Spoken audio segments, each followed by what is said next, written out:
Avec les boules, il y a un autre produit dont la rentabilité est exponentielle. C'est la guirlande électrique. Mais Valérie le sait, en la matière, il faut être ultra vigilant. Car avec une guirlande de mauvaise qualité, voilà ce qui risque de se produire. Le boîtier d'alimentation de la guirlande entre en surchauffe. De la fumée s'échappe. Quelques secondes plus tard, une étincelle déclenche un départ de feu qui peut conduire à l'embrasement du sapin de Noël.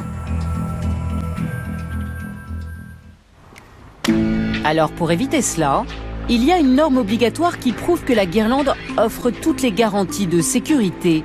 C'est la norme CE. Les États membres prennent toutes mesures utiles pour que le matériel électrique ne puisse être mis sur le marché que s'il construit conformément aux règles de sécurité. Seulement en Chine, où l'on fabrique 9 guirlandes sur 10, vous allez voir que cette norme est loin d'être respectée systématiquement. Valérie se rend dans ce gigantesque marché de la guirlande, réservé aux professionnels. Elle va inspecter des guirlandes sur ce stand. Je vois qu'ils ont le sigle CE, mais bon, après, il faut juste vérifier cette partie-là. Valérie va se renseigner auprès de cette vendeuse. OK. Vous avez le certificat CE? Vous avez le certificat CE? Non.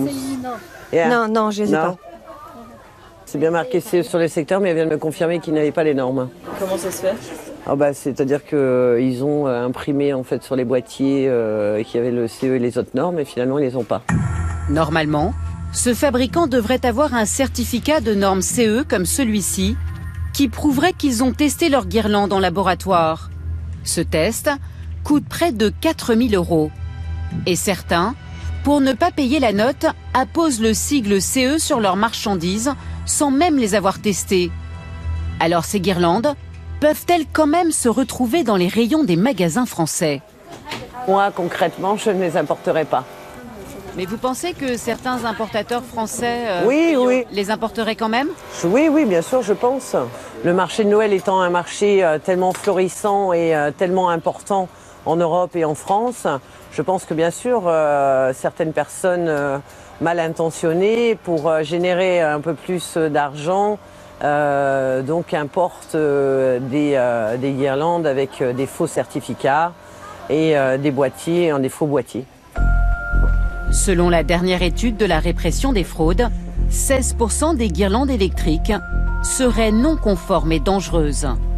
Et pourtant, il s'en vend chaque année des millions en France.